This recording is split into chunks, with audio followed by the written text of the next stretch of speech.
So the first thing I'm going to do is to tell you what to do when you start speaking to an audience, because some of you will do that in your life, so this is a hint.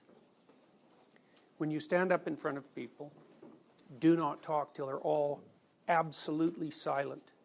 Wait, because they'll quiet down. Everybody will quiet completely down. Then you want to wait until just before it becomes awkward. And then you've got everyone's attention. And if you speak before then, you're giving permission to people to speak while you're speaking. And you shouldn't give them that permission, because the hypothesis is that you have something reasonably important to say, because otherwise the whole setup is a lie. Right? So just so you know, it's a good thing to know. And it also, I can tell you one more thing about speaking in front of people that's extremely useful too. Because it frightens people, right, to do that. I never talk to the group. You know, because you might think, well, I'm speaking in front of all these people. You might think that when you're afraid. That's not really true. You're speaking to people in the group, and you can move your attention from one person to another. If you speak to the group, you're going to be terrified, because the group doesn't give you any feedback. But if you look at individuals and talk to them, then it's not that much different from having a conversation. It is, because you have to be prepared and so on, but you can judge. When you're looking at someone, you can tell whether they understand what's going on, whether they're hooked in or anything like that. And as long as you're paying attention, then you're going to utilize your natural skills as a communicator, which you've been practicing since you were born.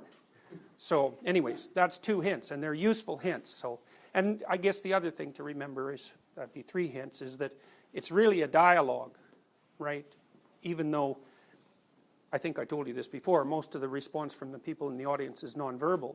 That doesn't mean it's not a dialogue. So if you're paying attention to people, you keep the dialogue going, and generally that'll keep everybody's interest reasonably high. Well, anyways. So, I want to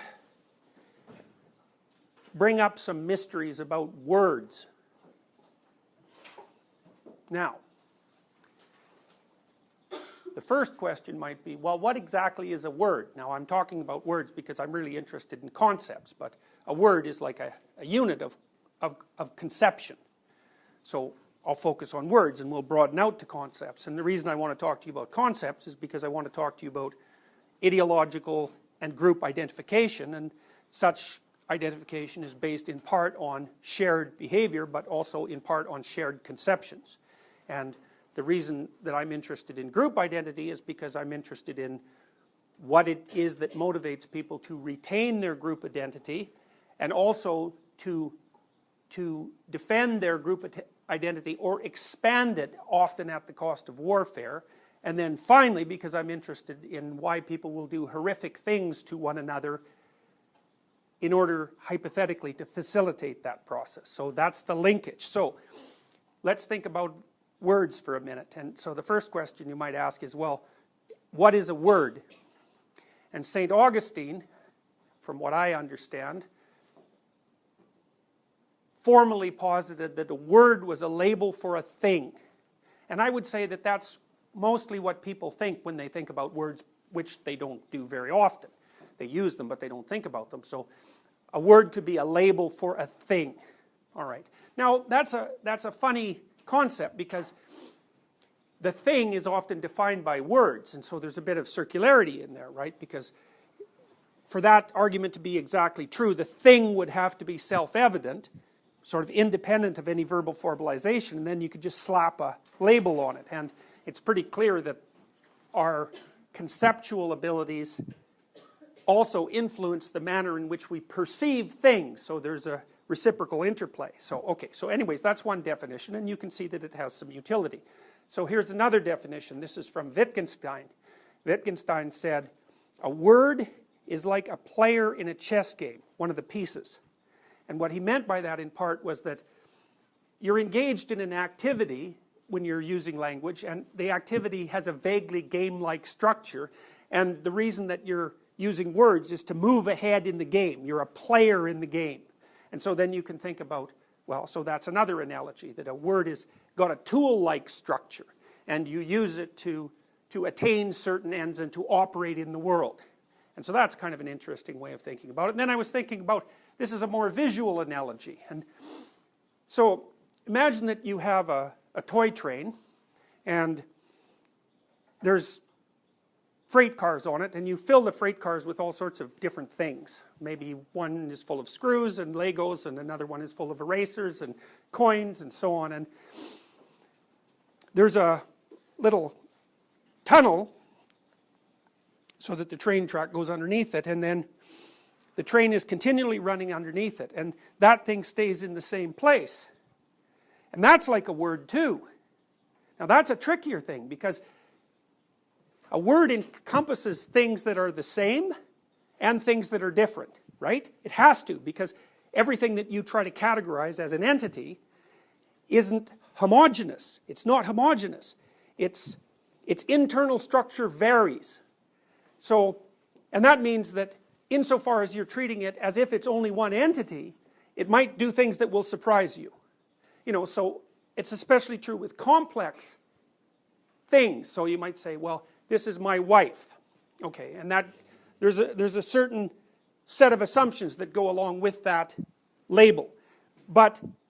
And as long as those assumptions are met, which basically means that as long as the relationship you have with that person stays within that definitional box, then you can use the term and you can get somewhere with it. But because people are full of snakes, you never know when they're going to jump out of the category that you've put them in and manifest something that's completely unlike the word that you've been using to describe them. And many things are full of snakes. Or you could say, to some degree, everything is full of snakes. And that's why it's useful to think of a word as a place where multiple things move through.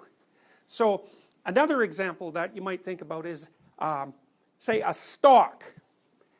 Because the stock market's kind of a good model of the environment as such. You know, a stock is like a thing, so you can think of it like a thing, and people do think of it like a thing. But the problem is that the stock itself is an absolutely dynamic entity, and what it contains at any given moment is far beyond your capacity to comprehend. Because you think about how a company is operating in the economic and then the biological environment. I mean, it's subject to any number of factors. So, for example, you know, maybe it's a coffee company stock, and then there's some weird blight in one of the coffee growing countries because, I don't know, maybe because people have been using water improperly, and so then the coffee dies and the crop's bad, and then the price goes up. It's like that the stock as an entity, in some sense, contains the whole world. And you can treat it like it's one thing for certain operations, but most of the time that's really going to trip you up. It's going to trip you up in a serious way. So, now I thought I had one more. Well, that'll do for now. There's three different, so I mentioned three different kinds of concepts, and there is another one, but I can't bring it to mind at the moment. So, okay, so here's another way of looking at it. The world is extraordinarily complex. Like, it's insanely, ridiculously complex. And part of the complexity is the fact that, and this is a hard thing to grasp, although it's sort of self-evident once you think about it, everything that you see exists at multiple levels of analysis simultaneously, right? And this is sort of like the train metaphor. So, you know, for you to be you, for a person to be a person, there's an incredible number of microstructures that make up that person that have to be functioning in no unpredictable manner whatsoever. You know, so you exist at a quantum level, and we're not going to talk about that because there isn't anything to say about it that's intelligible. You exist at an atomic level and a molecular level, and then the molecules make organs, and then the organs interact to make you, and then you're nested in a family, and then that family's nested in a city, and the city's nested in a state, and the state is nested in an economy, and the economy is nested in a biosphere. And every single one of those levels of analysis, it isn't that it's relevant to you, it's actually that it is you.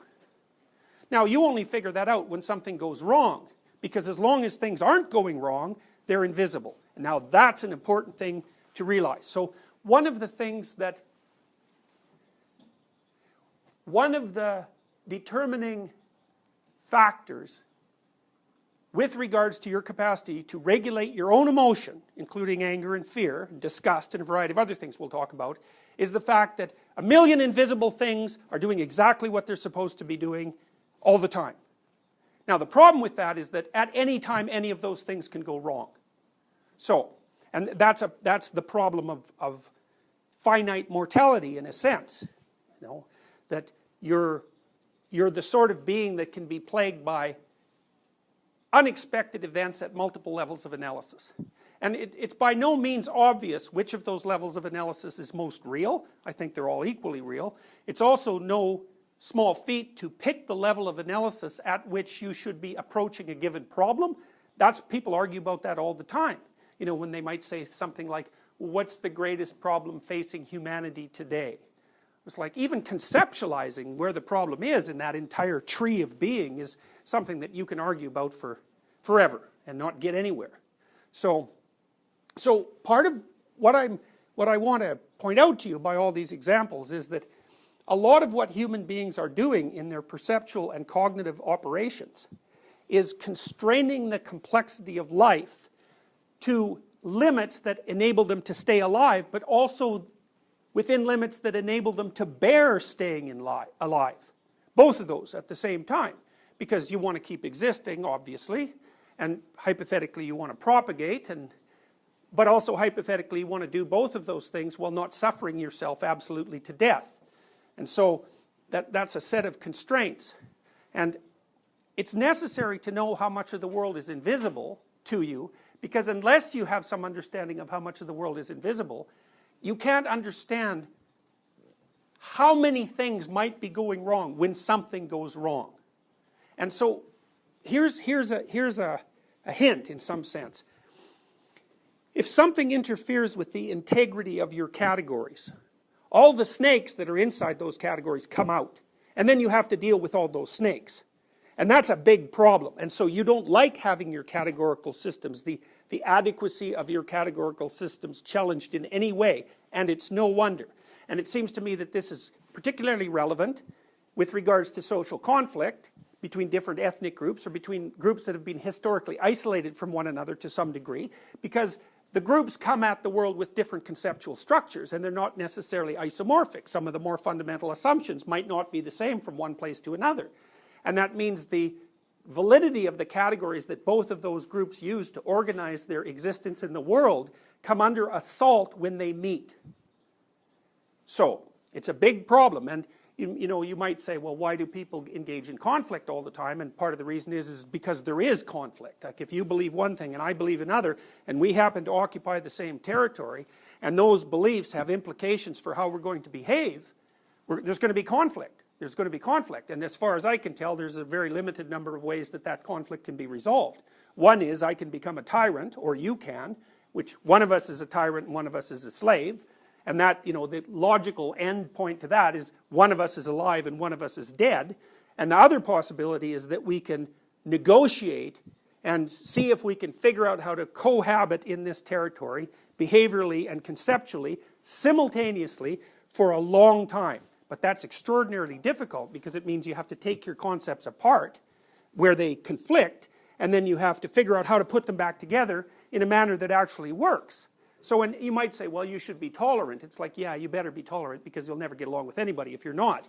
But you should be tolerant is no answer to this question, because the question is, well, how tolerant should you be and under what conditions? And believe me, you can be too tolerant. That's easy. Give a definition of, for example, of when the adequacy of a category is challenged, and then what specific snakes might run that? Sure. I mean, I gave you an example last week. I think it's one that I really like. You're in a relationship with someone and they betray you. Your category is not adequate. Now, which category? Oh, well, there's a big problem. You know, the answer is you don't know which category, right? Because you don't know where the error is. Now, obviously, there's an error of assumption, but at what level and with what category? So the problem is that an anomaly of any seriousness calls the validity of the conceptual system as such into question at some unspecifiable degree. You actually don't know. And that's a big problem, because what it means is that it's very difficult not to react catastrophically to anything that's unexpected. Because the unexpected thing could have virtually infinite consequences. Now, usually it doesn't, but what good is usually? Usually is not that helpful. So, okay, so fine. So, the world's a very, very complex place, and it's doing unpredictable things, and it's doing unpredictable things at multiple levels of analysis simultaneously, and your problem is how do you act in that environment, and how do you constrain it conceptually so that it doesn't kill you or overwhelm you. It doesn't cause you physiological or psychological damage. So that's a big problem. So, and it's sort of a reflection of the idea that you don't have to learn to be afraid or on guard. You start that way because the world's an incredibly complicated and unpredictable and dangerous place, and then with a tremendous amount of effort, both individually and socially, you can construct up environments that are physical and conceptual within which you can have some degree of safety, security, and the hope of some progress during your life. So we're going to dispense completely with the idea that secure, stable, and promising is the normal condition of a human environment. It's not. And to keep an environment like that requires a tremendous amount of collective effort and individual effort. So we're reversing the propositions to some degree. Chaos is the underlying reality, and order emerges from that with difficulty. And then it's also maintained with difficulty. I can give you one example. I think, if I remember correctly, to keep a military helicopter in the air so that it just doesn't plummet to the ground like the piece of metal it actually is, requires something like 35 hours of maintenance for 1 hour of flight. And the reason for that is that thing is barely a helicopter. Like, it's just holding together by nothing. And then you have to work like a mad dog to stop that thing from falling prey to instantaneous entropy and just not functioning. And a lot of our elements of civilization are like that, They're in place, so to speak, but to keep them doing what they're doing, which basically means to keep them inside the category that we've placed them in, it takes a tremendous amount, an almost incalculable amount of continued input of energy and time, and well, it's counter-entropic being, right? So, and things have to be stable at multiple levels of differentiation for anything complex to maintain itself for any length of time. So it's by no means, entropy is the standard reality. Complex things decay towards their simpler forms. That's the rule of existence. And we're very complex forms. And so we're chronically trying to stop entropy from tearing us into our constituent elements.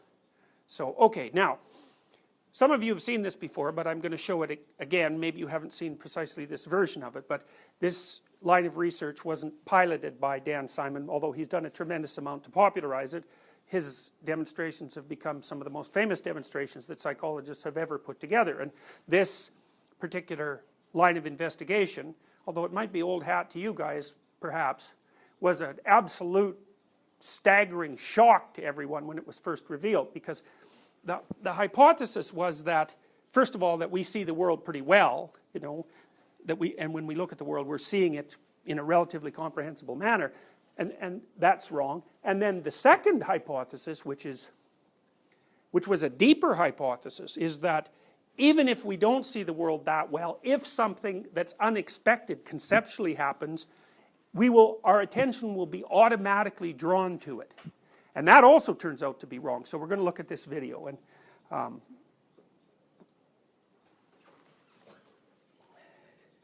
so the rule is here, because you probably won't be able to hear the sound, you're going to see two teams, one white and one black, and the teams are going to move around. They have a basketball, each of them. They're going to move around. They're going to throw the basketball back and forth to the other members of their team, so the white-dressed people and the black-dressed people. And your job is to count how many times the basketball is thrown back and forth successfully. So you're going to be looking at the players dressed in white, and you just count the basketballs. And so if you've done this before, well, don't spoil it for those who haven't, but you may not have seen this variation in any case.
Okay, so there's the gorilla, one person leaves, and then the curtain changes color.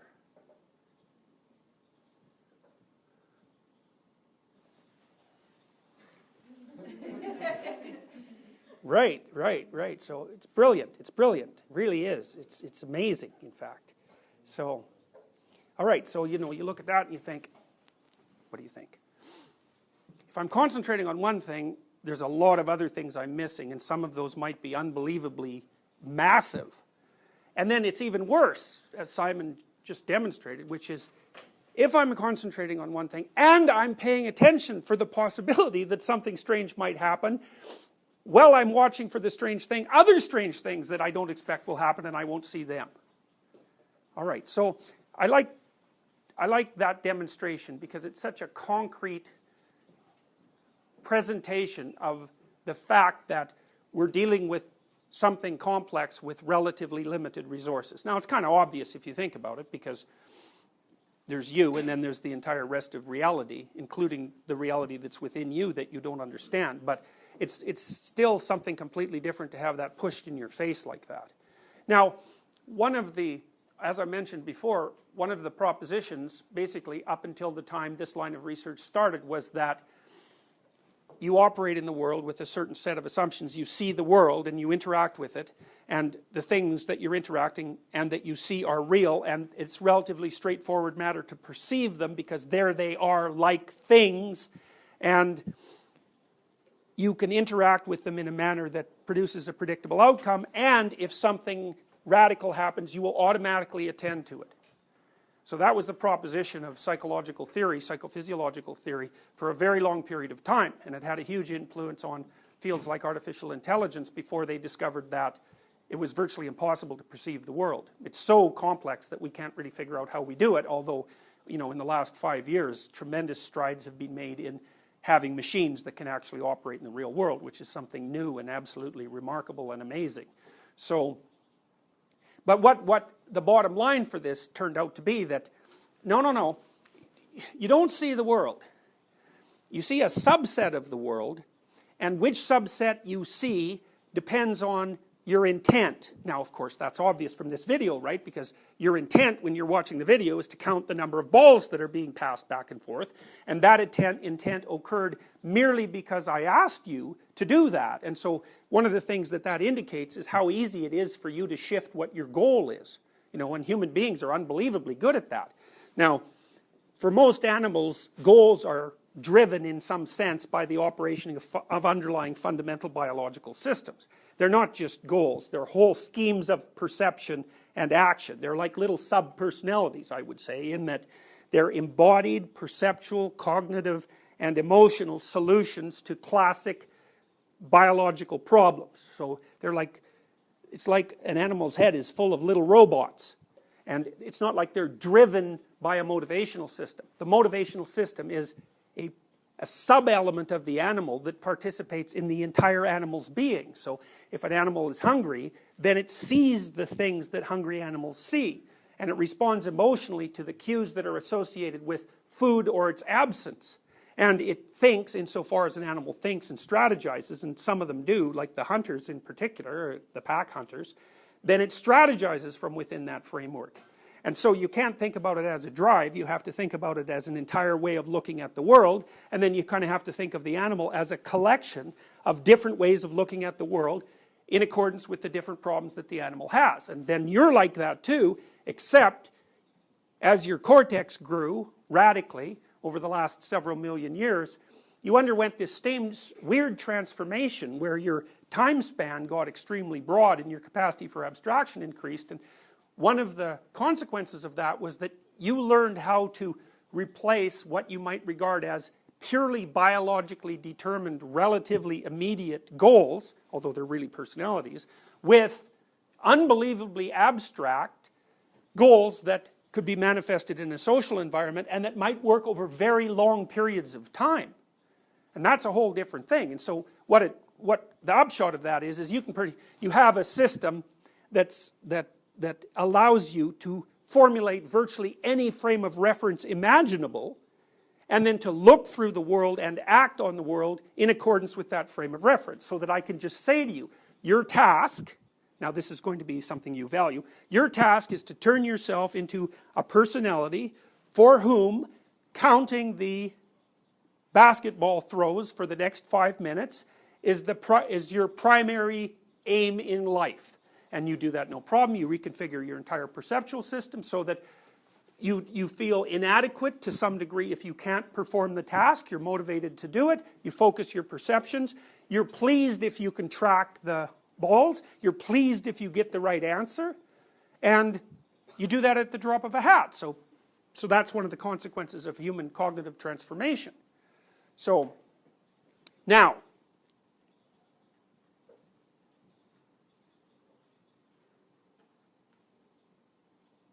what that also means is that from moment to moment, as a consequence of the varied goals that you're pursuing, you also make a determination of what you have to attend to and what you can ignore.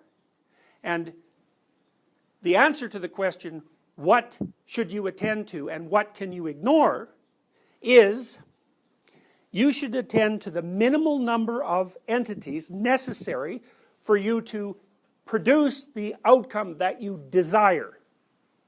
Okay, now, if you read classic cybernetic accounts of motivation, the ones that are cognitive, if you look at the behavioral theories of motivation, they're mostly drive motivations. So there's a deterministic element to them. You're in a state of deprivation, and as a consequence, you're driven down a certain behavioral road. Okay, so that's the behavioral idea. And there's some truth in that, because some of your biological subsystems are fast and ancient enough, so they do kind of operate as chain deterministic systems. And in fact, before you act in any complex way, you actually set up a system of chained deterministic events so that you can implement the action. So I can show you an example of that. So, all right, so you'll watch what my arm does. Okay, so you see that I accelerated it very rapidly, and then just before I hit the surface, I stopped it. Now, it turns out that I can move my hand so fast that a new signal from my brain can't get to my hand during the time I'm going like this.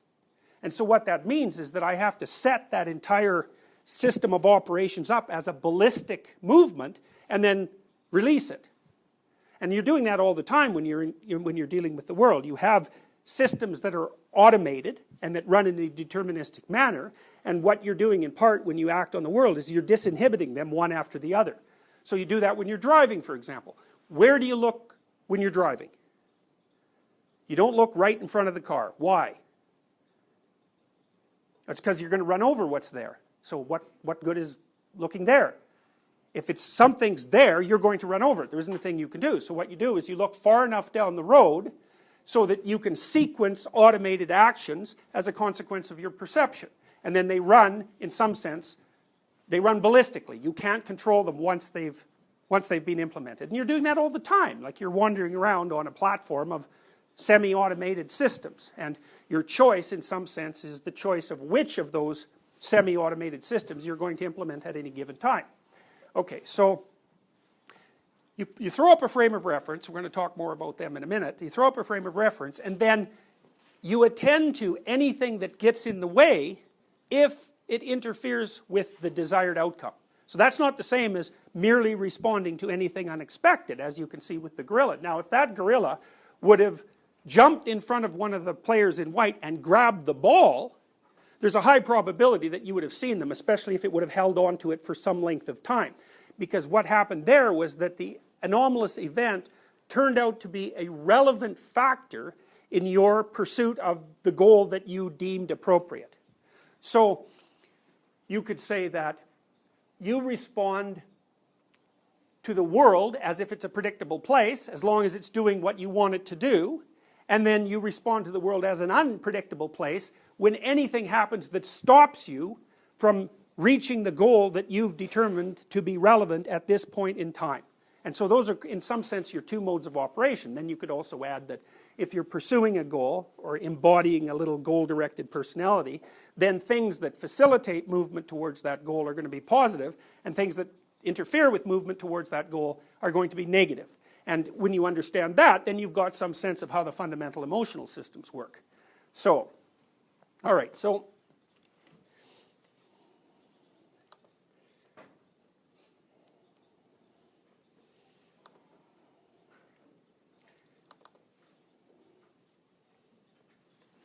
All right, so this little diagram is designed to show you what the relationship between a conception and actuality might be, and even what the relationship between conception and a word might be. So the theory behind this little diagram is that there's a set of phenomena in front of you that's too complex to deal with, and so what you do is you generate a low resolution representation of it.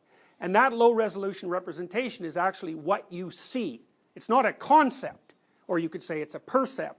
It's what you see when you look at something. So, for example, and then what you do with your words is you label the percept of the thing. And so it's like a double compression. That's in some sense what you're doing.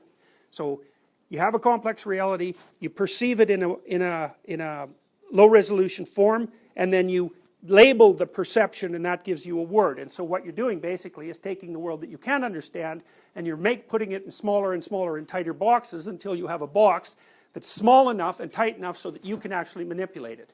And that's a fine plan, except when it doesn't work.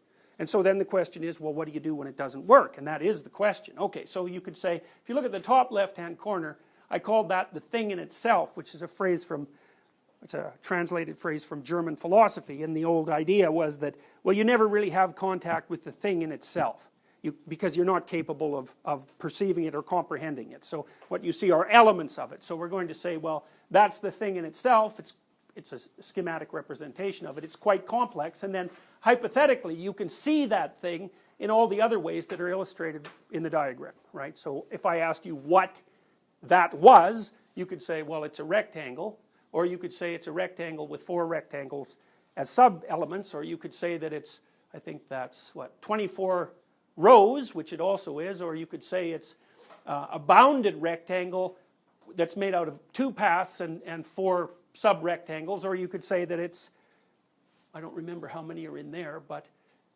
you know, that's the most differentiated representation, object 5, and then you might say, well, which of those is the real object? And the answer first would be, well, none of them are, and then the second answer would be, it depends on what you want to do with the representations. And you actually, it's not really obvious that you can make things more real than that. It's like, how real is what you're perceiving? It's real enough for certain operations and not real enough for others. And so, its validity, it's a pragmatic approach, its validity is determined by its applicability in the situation in which you want to apply it. Okay. And then at the bottom there are words, and the words are basically labels for those percepts. So, you know, the first one you could sum up as 432, because I guess there's 432 little circles there, and the second one you could, on the bottom you could summarize as a cross or a rectangle, and the one at the top you could summarize as a flag, and you get the point. So the word is representing a percept that's already simplified, and that's representing something that's more complex underneath it. Okay, so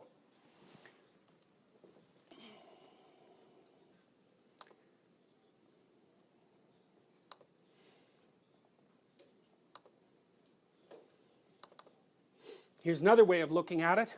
So if you're looking at a computer, your computer crashes, we'll say. So, you're working on your computer, and then you might think, well, are you actually working on your computer? And the question, the answer to that is, it depends on exactly what you mean by computer, and exactly what is this thing that's a computer. So actually, when you're working on a computer, what you generally see is only the screen, and you don't even see the screen. You see that tiny sub-element of the screen that contains those representational entities that are directly relevant to the area of the world that you're focusing on right now because you want something to happen. Okay, so really when you're interacting with the computer, you're just interacting with this tiny little part of it. And then the problem is, in order for that tiny little part to maintain its validity as a representational entity, all the things that you don't see about the computer have to work. Right? And then you might think, well, what don't you see about the computer? Well, that's what this diagram is supposed to be showing. So the first thing is you don't see the elemental properties of the computer, and that would be its existence at a quantum level. And that actually turns out to be increasingly relevant for computer designers. Because, you know, you cannot specify the location and the momentum of a particle at a quantum level with 100% accuracy. And what that means is it actually has relevance. the little wires in computer chips are getting so small now that there's some reasonable probability that an electron you think will be in the wire is outside the wire. And that means they'll short out. So at some level of interaction, the quantum properties actually matter. Okay, so that's part of the computer you don't see. And then, well, the computer itself is made out of all these little parts that are as complex as little cities, and it's just packed with that. And what you don't know about that could fill whole volumes, and any of those things can, malfunction at any moment, so that's a big problem. And then those micro parts are arranged into subcomponents. With a desktop, maybe your sound card is gone, or your video card is gone, or something that you could take out and replace if you could only specify the proper level of analysis. Or, maybe you bought a lousy brand, and that's the problem. You bought some cheap computer that's made in a dismal factory, and the probability that it's going to be reliable is 0. And then you might ask, well, why is it that that brand is not reliable? And you might say, well, the economic system within which it was produced is corrupt, and so is the political system. And so as a consequence of that, people can get away with shoddy manufacturing, and that manifests itself as the fact that your computer crashes in the middle of an essay. And then you might say, well, what's the right level of resolution to solve that problem? And the answer to that is, that's not obvious. It depends on what you mean by solve it. Now, usually what you mean is do the minimum necessary to get the system back online so that you can return to your activities. But it's by no means obvious that that's always the right solution, and sometimes it isn't, because at some point you're going to say, well, I should just throw the computer away. And if you own computers, that when to throw them away is actually a complicated problem. How many of you have like 3 or 4 old laptops lying around the house? Right. So why? Well, they still work. Well, do they really? And then a deeper question is, what makes you think that they're still laptops? And the answer to that is, well, they look like laptops, and that's also wrong. They look like laptops if you think that a box is a laptop, and it's not. And with computers, you can really see this, because you can have an entity that's fully functional, a laptop, and then if you just leave it on your desk and don't touch it for 5 years, or let's say 10 years, what is it then? Well, it's become so disconnected from the ecosystem that it's a part of that it might not be useful for anything anymore. You might not even be able to get it to work. And most things around us don't change that fast, so we can perceive them in relatively simple forms, and they don't transform so quick that shows us that our perception has gone astray. But computers aren't like that. They transform so rapidly, you probably spend 1/5 of your time just trying to keep up with the transformations. Do you think that even if a laptop ceases to be used, the anticipation in a person that it could be used as a laptop if they wanted to, does that make it stay a laptop? Sure, well, it does to some degree. The question is, do you actually use it? That's a first question. And that's actually the manner in which you test the validity of your perceptual theory, because I would say that a laptop that you don't use is actually not a laptop. It's just a hypothetical laptop. Now, and you see, I'm being picky about these sorts of things, but I'm doing that because we're trying to understand exactly how categories work, and it is not obvious. It's not obvious at all. So the problem is that the laptop actually transforms into a brick relatively slowly, and deciding when it's a laptop and when it's a brick is not obvious because it doesn't announce that. It just doesn't stop working all of a sudden. It just works in a manner that's completely counterproductive. And one of the things that's quite interesting is there's not a lot of evidence that the electronic revolution has increased productivity. And I think the reason for that is, how much time during the week do you suppose you spend just keeping your computer updated and making sure that you understand how it works? Would that be 10% of the time that you use the computer? Is that an unreasonable estimate? What do you think?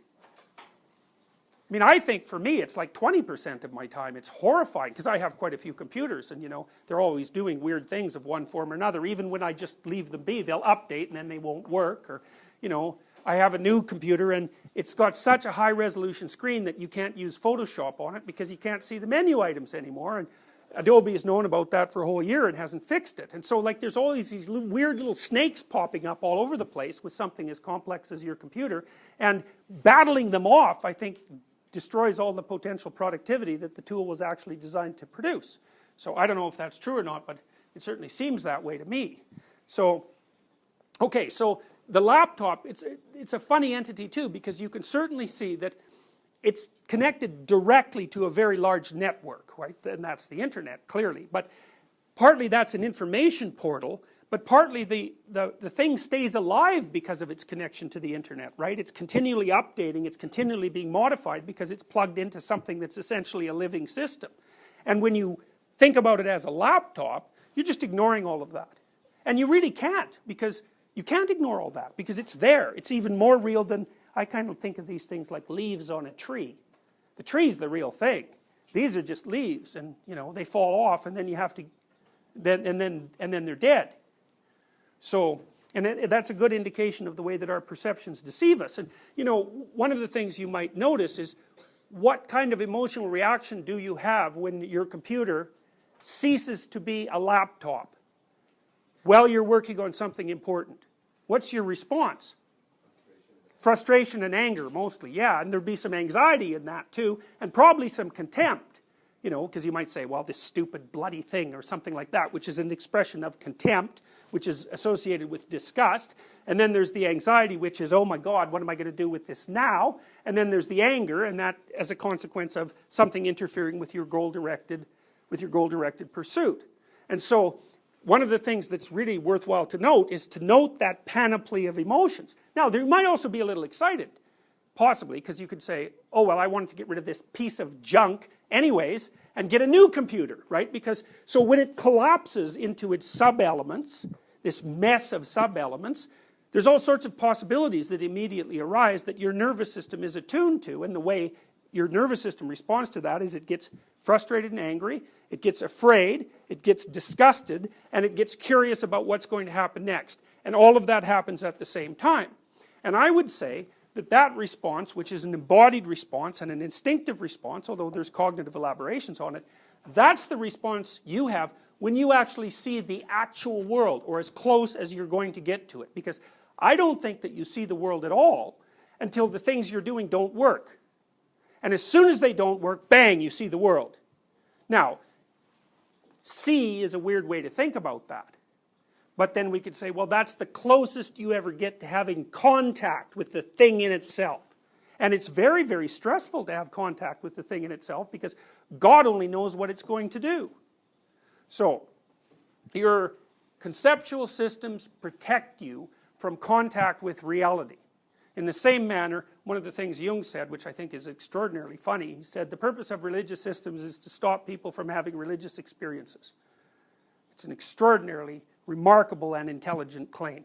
Because, you know, do you really want to have a religious experience? That'll tear you into bits. Yeah. It's interesting how we continuously recover from this encounter with things that are not the real world when it stops working. Mm-hmm. That must take a lot of effort. Well, think about how we do it. You know, like say something collapses on you, like your car breaks down. I mean, do you actually solve that problem? Well, generally you don't, right? What you do is you parse off the problem to someone else whose knowledge about the multi-level reality of the automobile is much more detailed and differentiated than yours. And so partly the way we deal with the complexity of the world is that we set ourselves up as a distributed supercomputer, and we can call on elements of that supercomputing process at any given time to increase our level of resolution of the world and to solve the problem. And so partly we solve it as individuals, but a huge chunk of it is that we solve it as a consequence of continual communication. And that's also become increasingly obvious since the rise of the internet, because now I don't care what problem you have, there's a high probability that someone somewhere, merely as a consequence of the innate altruism of human beings, has put together an extraordinarily detailed video on exactly how to solve this little micro problem that's beset you, which is really a fascinating and unexamined phenomena, because I'm sure you guys are all familiar with that. I wanted to change the stereo. I have an old car, and I wanted to change the stereo. So the search was how to replace a stereo in a 2005 Hyundai Sonata. You know, and some guy down in the US, for some reason, videotaped himself doing it, and there it was. And it's really quite cool that that happens, because, you know, psychologists and evolutionary psychologists and biologists always argue about whether there is such a thing as actual altruism, and you know, it's hard not to see someone taking the time to post, you know, to post an observation of them undertaking a complex task for no financial reward whatsoever. It's hard not to see that as a form of, you know, spontaneous altruism. It's very, very cool. Yep. But it happens with people that are, I don't know, like really neurotic or depressed or anxious or something. When like little things go wrong, they abstract into the higher categories, and it seems like the whole world is falling. Yeah, well, we'll get to the relationship between your conceptual systems and how things fall apart here right away. So, all right, so I've run you through a couple of examples of the complexity that you're faced with that's invisible. That's the thing that's really most worth considering, is that your stability is dependent on the maintenance of a million conditions, that could go wrong at any particular time, but generally don't, at least not in a functioning society. All right. So, now we'll look at this. So, I mentioned frames of reference, and so you cannot look at the world without a frame of reference. And the reason you can't do that is because it's too complex to see. So that means that a frame of reference is actually a necessity for perception itself, which is quite interesting. So you cannot perceive at all unless you perceive locally and pragmatically. That's what it looks like. And then you might ask yourself, well, what do these frames of reference look like? And this is where I think neuropsychology and cognitive science meets narrative psychology and psychoanalysis, because I think this, just as the smallest units of your semi-robotic subsystems, the ones you share with animals, are personality-like when they manifest themselves, so the concepts that you use to build the frame of reference that you orient yourself with are narrative-like. Because you could say, well, what's a narrative? And the answer to that is it's a description of a personality in action. That's what a narrative is.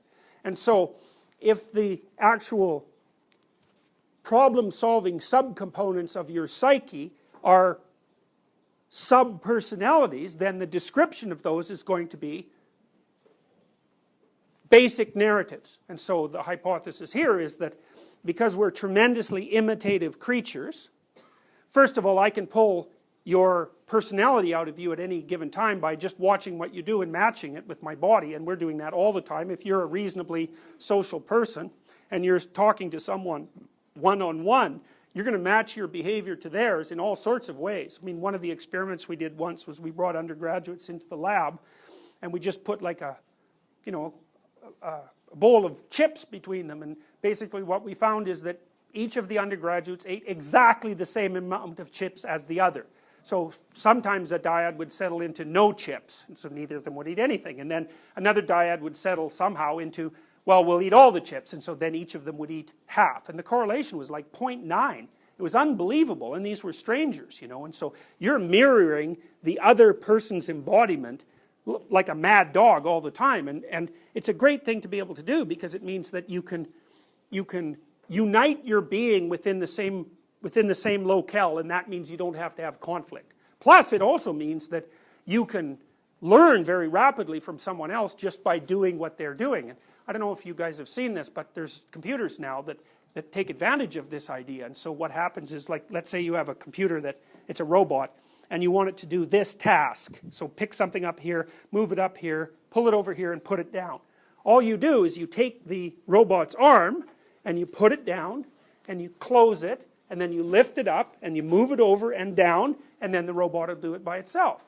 And so that's, you know, that's the beginnings of robotic imitation, and that's actually, imitation is mind-boggling, because once it kicks in, as soon as one thing learns something, then all the other things that are exactly like it can learn something. And so what I think will happen in the next 5 years is we'll finally get robots that are fairly autonomous, and they're really on their way. And then we'll get ones that are good at imitating each other, and then the thing will just explode, because if there's say there's 10 million of those robots that are reasonably complex, then as soon as one of them learns anything, all the other ones will all immediately know it. And well, that's exponential growth on a scale that we can't even imagine. And that's coming very, very rapidly. But anyways, you already do that, and that's part of the reason people are so damn smart. But then you're also capable of a different kind of imitation, and that imitation is when I watch myself do something, and then I formulate it into a concept, and then I tell you the concept and you decompose it so that you can use it in your own body. And that's basically what we're doing when we're telling stories. So now it's kind of low resolution communication, but it doesn't matter. It's unbelievably powerful communication. And as far as I can tell, the basic unit of that narrative or that frame of reference is this.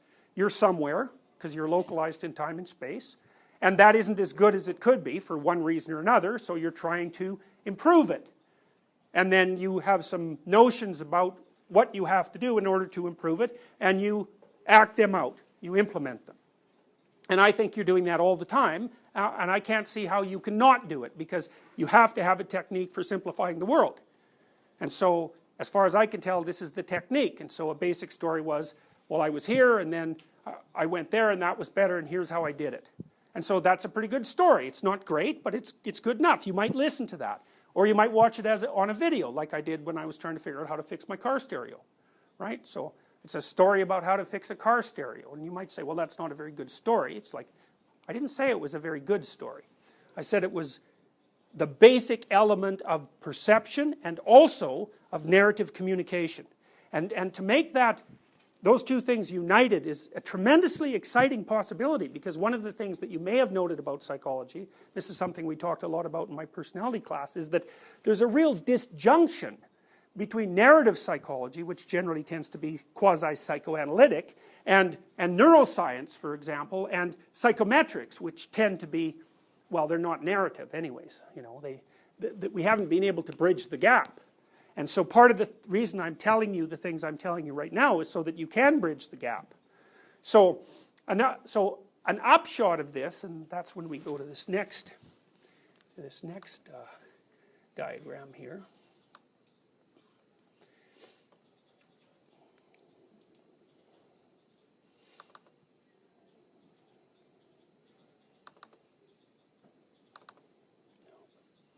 Sorry, I have so many diagrams, it's hard to keep track of the monsters.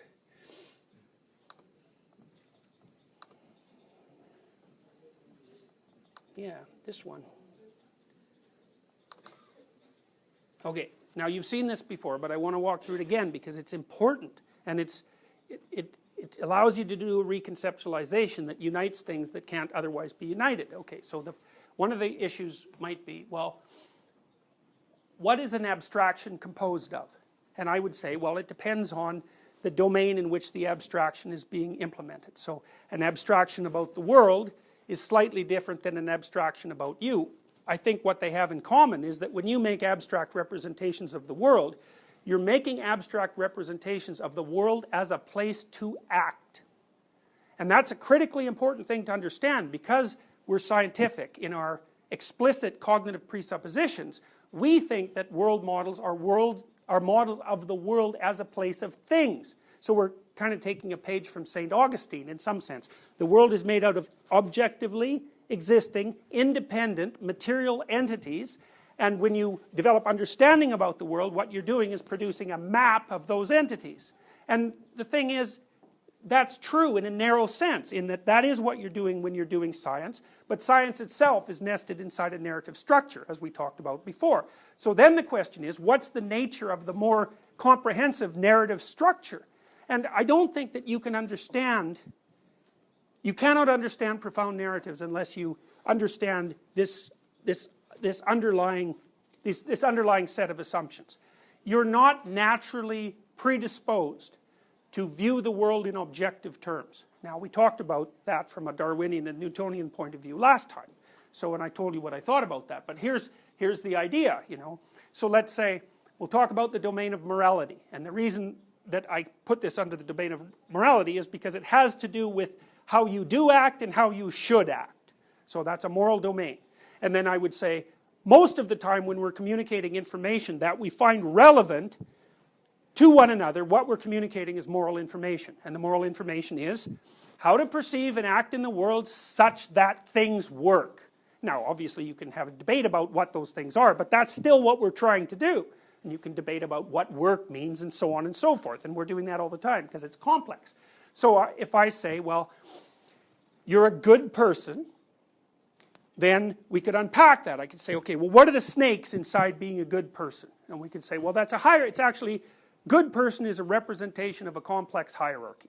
And so I've outlined some of the hierarchy here. If you're a good person, one element of being a good person, although maybe not a necessary element, but one element, is that you're a good parent. And then a sub-element of that is that you can take care of your family. And a sub-element of that might be that you can play with the baby, or that you can cook a meal. Now, you don't have to hit a home run on every single one of the constituent sub-elements of the entire category in order to qualify as a good person, but you can see that there's a shared structure, that people recognize that's characteristic of a good person, that's actually composed of action patterns and perceptions. Has nothing to do, in some sense, with the objective world. It's a completely different way of looking at it. So if you're going to play with the baby, well, then you think, well, what do you have to do to play with the baby? And so you might make a goofy face at the baby, because babies respond to that sort of thing, sometimes by crying, but often by smiling. You can tickle their feet, you can kind of poke them, you can play with their arms, you can rock them back and forth. And you watch the baby, so you find out if it's having fun too. And now, the thing that's interesting about actually playing with the baby is that the phenomena that you're manifesting is no longer abstract and conceptual. It's embodied. Play decomposes into movement, patterns of movement. It's like a dance. In fact, if you take a mother and she's getting along with her baby and you videotape them interacting, what you see is that the mothers who get along with their baby are doing a dance with them, and the baby is harmonized with the mother. So there's this sort of melodic and fluid dance, whereas the baby that's not getting along with its mother, it's more like having a conversation with someone who disagrees with absolutely everything that you say in random ways. So you start off an invitation to the conversation and they nail you with a non sequitur, so that's a non-starter, and then you try it again and they nail you with something else that seems completely irrelevant, and so it's jerky and discontinuous, and you see that with people interacting with children all the time. I think that's part of the reason why people use dance as a mating strategy. It's like, is this person capable of mutual harmonious imitation? Now, it's not a perfect test, but it's not too bad.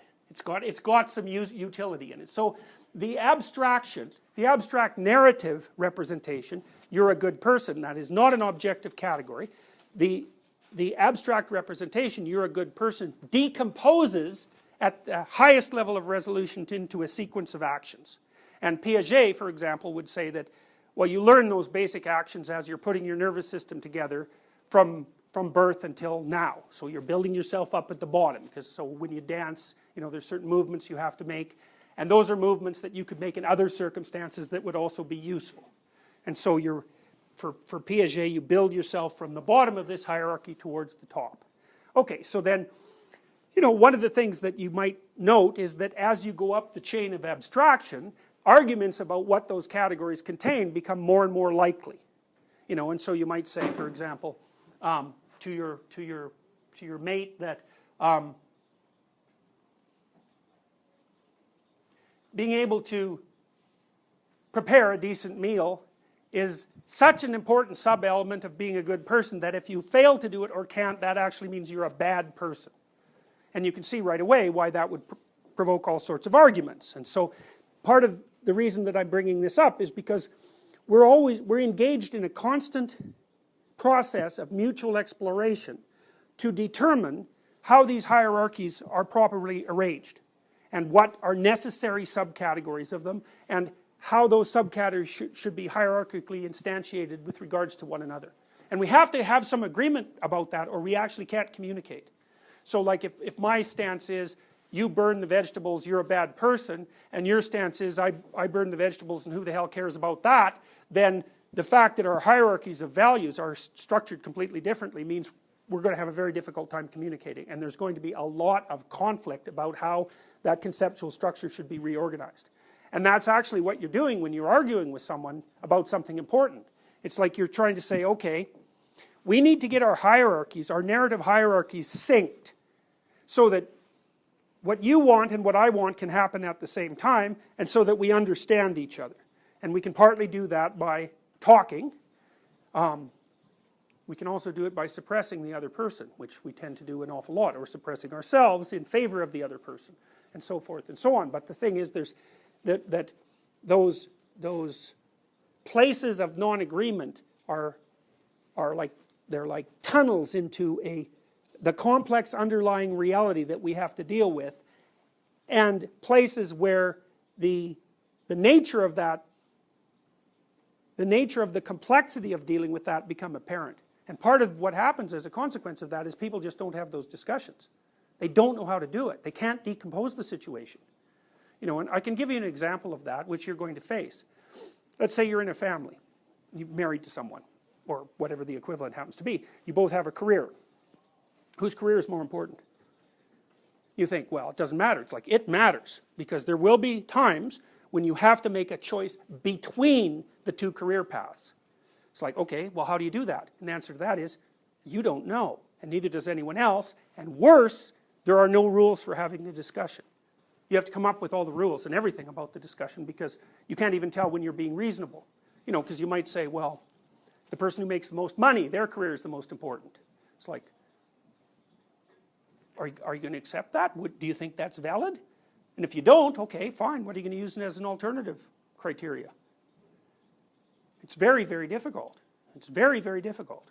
You know, and most of the way we solve this as collectives is we have standard hierarchies of narratives that we just all adopt. That's our idea.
identity with our history. That's a role. If you adopt your role and I adopt mine, and my hierarchy is structured to take your role into account, and the reverse is also true, we don't have to have a conflict. Now, you might have a conflict as an individual with your role. That's a whole different story. But if you pop out of your role and I pop out of mine, we're in no man's land. And in no man's land, 3 things happen: tyranny, slavery, or negotiation. And most people can't negotiate. And the reason for that is it's too damn complicated. What time is it? 10 after 2? Yes. Let's take a break, okay? For 15 minutes.